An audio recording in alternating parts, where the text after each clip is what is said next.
அவர் சொன்னார், ஒரு உபவாச ஜெபம், பெரிய ஒரு ரேலி நடைபெற்றது. அதில் பணக்காரங்க எல்லாம், அவருடைய சர்ச்சில் இருக்கிற பணக்காரங்க. அவர் சொன்னார், ஒரு காலத்தில் எல்லாம் ஏழைகள் தரித்திரர் அவங்க தான் எங்கள் சர்ச்சில் இருந்தாங்க. நான் ஆசீர்வதித்து ஜெபித்து ஜெபித்து இன்றைக்கு எங்கள் சர்ச்சில் 40,000 கோடீஸ்வரர்கள் இருக்கிறாங்க. கோடீஸ்வரர், மில்லனியர்ஸ், கோடீஸ்வரங்க 40,000, 1-2 இல்லை, 40,000 கோடீஸ்வரங்க இருக்கிறாங்க. எல்லாம் பெரிய பெரிய டாப் பிஸ்னஸ் பீப்புள், எல்லாம் அவருடைய சர்ச்சை விசுவாசிகள். பார்த்தீங்களா, ஆண்டவர் அப்படிதான் உங்களை ஆசீர்வதிக்க போறார். எதுக்கு ஆசீர்வதிக்க போறாரு? கடன் பிரச்சனை மாறிடும், வறுமை நீங்கிறோம், நீங்க ஒரு செழிப்பா வாழ்வீங்க. எதுக்கு தெரியுமா?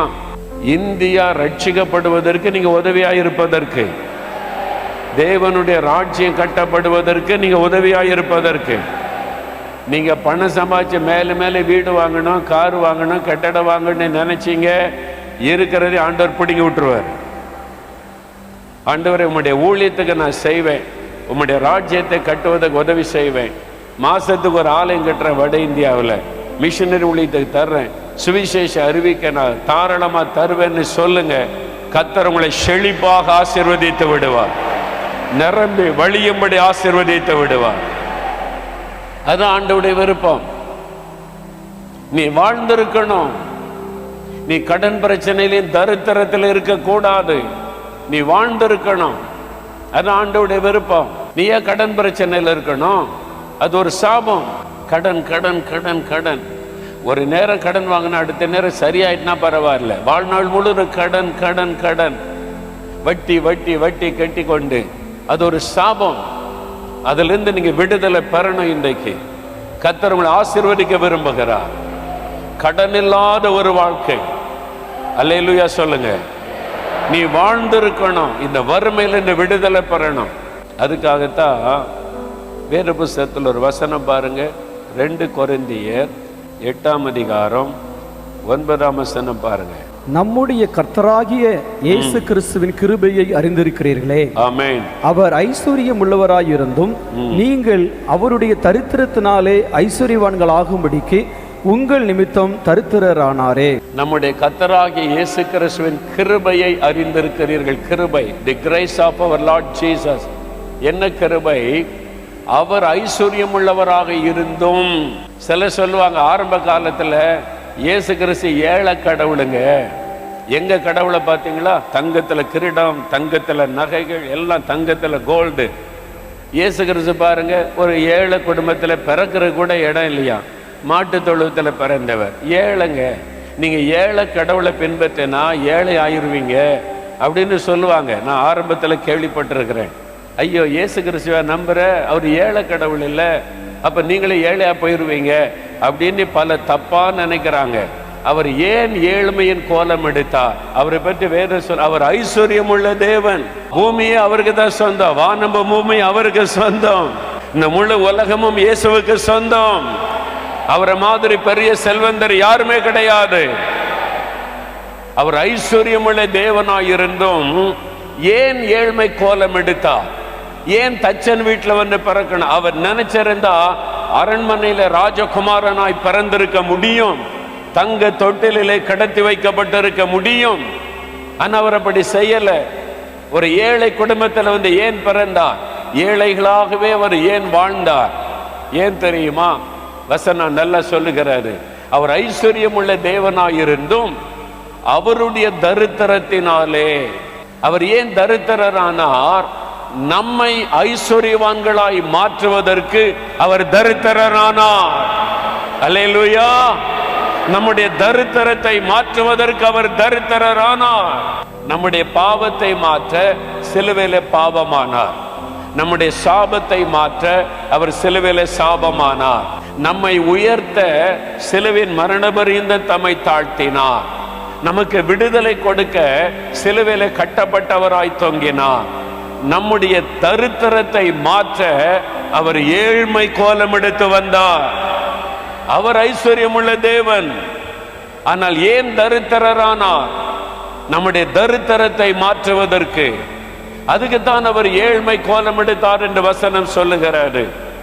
அதனால அவர் ஏழை கடவுள் கிடையாது. அவர் ஏழை கடவுள் இல்ல, அவர் ஆசீர்வதிக்கிறதுல பெரிய தேவன் என்பதற்கு இந்த தேவனுடைய கூடாரமே ஒரு சாட்சியா இருக்குது. இத்தனை கோடிக்கு அவர் கட்டி இருக்கிறாரு. யார்கிட்ட காணிக்க கேட்கலையே, உங்களை ஆசீர்வதிக்க போகிறார். ஆனா நீங்க என்ன சொல்லணும்? ஆண்டவரே, என் கடை, என் வியாபாரம், என் ஆபீஸ், என் பிசினஸ், என் காரு, எனக்கு உண்டான எல்லாமே உங்களுக்கு சொந்தம். நான் இந்த உலகத்துல சந்தோஷமா வாழ்றதுக்கு எனக்கு தந்திருக்கிறீங்க, அவ்வளவுதான். இதெல்லாம் உம்முடைய கிருபை, உம்முடைய நாம மகிமைக்காக நான் பயன்படுத்துவேன் அப்படின்னு சொல்லி பாருங்க. ஆண்டவர் தந்துகிட்டே இருப்பார். இது நான் சம்பாதிச்சது, இது நான் கஷ்டப்பட்டது, இது நான் உழைச்சி சம்பாதிச்சது, இது எனக்கு ஒரு இந்த நான் சுயம் இருந்தா நீ தானே சம்பாதிச்ச, நீயே பார்த்துக்க, கடன் பிரச்சனை வந்தா நீயே பார்த்துக்கன்னு கைவிட்டுருவார். அவரை முன்னால வைங்க. இதெல்லாம் உங்களுக்கு சொந்தம், நீங்க தந்தது, உமக்கு ஸ்தோத்திரம். ஆண்டவர் உங்களுடைய தரித்திரத்தை மாற்றி உங்களை வாழ வைக்க போகிற ஆண்டவர். பிரியமானவர்களே, இயேசு கிறிஸ்துவின் நாமத்தில் உங்களுக்கு என் அன்பின் வாழ்த்துக்கள். இயேசு கிறிஸ்து உங்கள் குறைவை நிறைவாக்குவார். ஆண்டவர் எப்பொழுதுமே பரிபூரணமாய் ஆசீர்வதிக்கிறவர், சகல காரியத்திலும் ஆசீர்வதிக்கிறவர். ஆபிரகாமை குறித்து ஆண்டவர் சொல்லும் பொழுது, ஆபிரகாமை சகல காரியத்திலும் கர்த்தர் ஆசீர்வதித்து கொண்டு வந்தார் என்பதாய் வேதம் சொல்லுகிறாரு. உங்கள் வாழ்க்கையிலையும் இன்றைக்கு ஒரு வேளை எனக்கு வேலை இல்லை, அது ஒரு குறை அப்படின்னு நினைக்கலாம். எங்களுக்கு ஒரு குழந்தை இல்லை, அதுதான் எங்களுடைய குறையாக இருக்குது. ஒரு கடன் பிரச்சனை ஒன்று இருக்குது, அதுதான் தீர மாட்டேங்குது, அது ஒரு குறையாக இருக்குது. எனக்கு வர வேண்டிய ப்ரமோஷன் என்ன வரலை, அந்த ஒரு குறை என்ன வேதனைப்படுத்திக்கிட்டே இருக்குது. எனக்கு இந்த ஒரு காரியம் தடையாகிட்டே இருக்குது.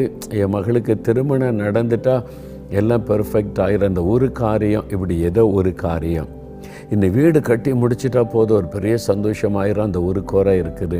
இப்படி ஏதோ ஒரு காரியத்தில் ஒரே ஒரு காரியம் அந்த குறைவுப்பட்டதுனால உங்களுடைய மனதில் உள்ளுக்குள்ளே ஒரு துக்கம் இருந்துக்கிட்டே இருக்குல்ல.